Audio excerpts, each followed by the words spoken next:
Hi, എല്ലാവർക്കും ജോക്കച്ചൻ ഡയറീസിലേക്ക് സ്വാഗതം. ഇന്ന് നമ്മൾ തയ്യാറാക്കാൻ പോകുന്നത് അമൃതം പൊടിയും കൊണ്ടുള്ള ഒരു വിഭവമാണ്. അപ്പം ഞാൻ വേറെയും കുറേ അമൃതം പൊടി റെസിപ്പീസ് ഇട്ടിട്ടുണ്ട്. അത് കാണാത്തവരുണ്ടെങ്കിൽ അതും കൂടെ ഒന്ന് പോയി കാണുക. അതുപോലെ നിങ്ങൾ ആദ്യമായിട്ടാണ് ഈ ചാനൽ കാണുന്നതെങ്കിൽ ഒന്ന് സബ്സ്ക്രൈബ് ചെയ്തേക്കണേ. അപ്പം നമുക്കിത് എങ്ങനെയാണ് തയ്യാറാക്കുന്നതെന്ന് നോക്കാം. അതിനായിട്ട് ഞാനിവിടെ ഒരു മുട്ടയാണ് മിക്സിയുടെ ജാറിലോട്ട് പൊട്ടിച്ചൊഴിക്കുന്നത്. പിന്നെ അതിലേക്ക് ഒരു 4 അല്ലി വെളുത്തുള്ളി അരിഞ്ഞും കൂടെ ചേർക്കുന്നുണ്ട്. പിന്നെ എരിവിന് ആവശ്യമായിട്ടുള്ള മുളക് പൊടി ചേർക്കുക. ഞാനിവിടെ 1 ടീസ്പൂണോളം മുളക് പൊടി ചേർക്കുന്നുണ്ട്. ഒരു 1/4 ടീസ്പൂണോളം ഉപ്പും കൂടെ ചേർക്കുക. പിന്നെ ഇതിലേക്ക് ചേർക്കുന്നത് 3 ടേബിൾ സ്പൂണോളം എണ്ണയാണ്. അപ്പോൾ വെളിച്ചെണ്ണ യൂസ് ചെയ്യാതിരിക്കുക. സൺഫ്ലവർ ഓയിലോ മറ്റേതെങ്കിലും വെജിറ്റബിൾ ഓയിലോ യൂസ് ചെയ്യാവുന്നതാണ്. പിന്നെ അതുപോലെ 1 ടീസ്പൂണോളം നാരങ്ങ നീരും കൂടെ ചേർത്ത് കൊടുക്കുന്നുണ്ട്. ഇനി ഇതെല്ലാം കൂടെ ചേർത്തിട്ട് ഇത് നന്നായിട്ടൊന്ന് അടിച്ചിട്ട് വരാം.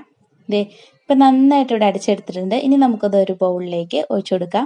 അപ്പോൾ ഇതിൻ്റെ ടേസ്റ്റ് നമ്മുടെ മയോണൈസിൻ്റെ ടേസ്റ്റാണ് ഇതിന് വരുന്നത്. അപ്പം ഇതിലേക്കാണ് നമ്മൾ അമൃതം പൊടി മിക്സ് ചെയ്തിട്ട് നമ്മൾ സ്നാക്ക് തയ്യാറാക്കുന്നത്. അപ്പോൾ ഇതിലേക്ക് ഞാനൊരു ചെറിയ സവോള ചെറുതാക്കി അരിഞ്ഞത് ചേർത്ത് കൊടുക്കുന്നുണ്ട്. പിന്നെ കുറച്ച് മല്ലിയില ചെറുതാക്കി അരിഞ്ഞത് ചേർത്ത് കൊടുക്കുന്നുണ്ട്. അപ്പോൾ ഇതെല്ലാം കൂടെ ചേർത്തിട്ട് നന്നായിട്ടൊന്ന് മിക്സ് ചെയ്യുക. വളരെ പെട്ടെന്ന് തയ്യാറാക്കാൻ പറ്റുന്ന നല്ല ടേസ്റ്റുള്ള സ്നാക്കാണിത്. പിന്നെ നമുക്കിതിലേക്ക് ഇനി അമൃതം പൊടി ഇട്ട് കൊടുക്കാം. അമൃതം പൊടി കുറച്ചായിട്ട് ഇട്ട് കൊടുത്താൽ മതി. കുറേ ഇട്ട് കഴിഞ്ഞാൽ കൂടി പോകും.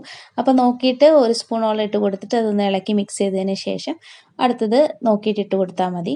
അപ്പോൾ ഇത് നന്നായിട്ട് മിക്സ് ആയിട്ടുണ്ട്. ഇപ്പോഴും നന്നായിട്ട് ലൂസായിട്ടാണ് ഇരിക്കുന്നത്. അപ്പോൾ ഞാൻ കുറച്ചും കൂടെ അമൃതം പൊടി ചേർത്ത് കൊടുക്കുന്നുണ്ട്. പിന്നെ ഇതിലേക്ക് ഞാൻ 1 ടേബിൾ സ്പൂണോളം കോൺഫ്ലോറും കൂടെ ചേർക്കുന്നുണ്ട്. കുറച്ച് ക്രിസ്പി ആയിട്ട് ഇരിക്കാനും കൂടിയാണ്. അപ്പോൾ കോൺഫ്ലോർ ഇല്ലെങ്കിൽ അരിപ്പൊടി ആയാലും ചേർത്താൽ മതി. അതും കൂടെ ചേർത്തിട്ട് ഒന്നും കൂടെ നന്നായിട്ട് മിക്സ് ചെയ്യുക. അങ്ങനെ ഞാനൊരു 2-3 തവണയായിട്ട് 2-3 വലിയ സ്പൂണോളം അമൃതം പൊടി ചേർത്തിട്ടുണ്ട്.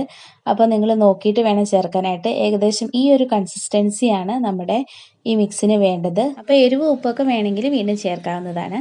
അപ്പോൾ ഒരു പാത്രത്തിൽ ഇവിടെ ഞാൻ കുറച്ച് എണ്ണ ഒഴിച്ചു കൊടുക്കുന്നുണ്ട്. എണ്ണ ചൂടായി കഴിയുമ്പോഴത്തേനും നമുക്ക് ഈ മിക്സ് ഒരു സ്പൂണിൽ ഇങ്ങനെ കോരിയിട്ട് കുറച്ചായിട്ട് ഇട്ട് കൊടുക്കുക. അമൃതം പൊടി ചേർക്കുന്നതുകൊണ്ട് മധുരിക്കില്ലേ എന്നുള്ള സംശയമൊന്നും വേണ്ട.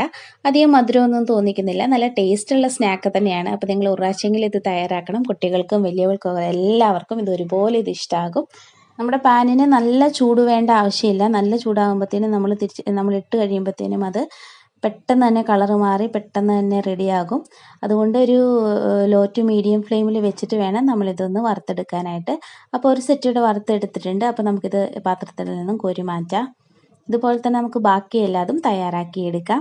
അപ്പോൾ നമ്മൾ ഈ മുട്ട ചേർക്കുന്നതുകൊണ്ട് ഇതിങ്ങനെ പതഞ്ഞ് വരുന്നുണ്ട് എണ്ണയിൽ. അങ്ങനെ ഒരു പ്രശ്നം ഇതിനകത്തുണ്ട്. വേറെ അല്ലാതെ നല്ല ടേസ്റ്റ് തന്നെയാണ് നമ്മുടെ സ്നാക്കിനുള്ളത്. അപ്പോൾ നിങ്ങൾക്ക് വീഡിയോ ഇഷ്ടപ്പെടുകയാണെങ്കിൽ ലൈക്ക് ചെയ്യാനും ഫ്രണ്ട്സൊക്കെ ആയിട്ട് ഷെയർ ചെയ്യാനും മറക്കരുത്. അപ്പോൾ ഇത് ചൂടോടുകൂടി നല്ല സോസിൻ്റെ കൂടെയൊക്കെ കഴിക്കാനായിട്ട് നല്ല ടേസ്റ്റാണ്. അപ്പോൾ അടുത്ത നല്ല വീഡിയോ ആയിട്ട് വീണ്ടും കാണാം. Thanks for watching. ബൈ.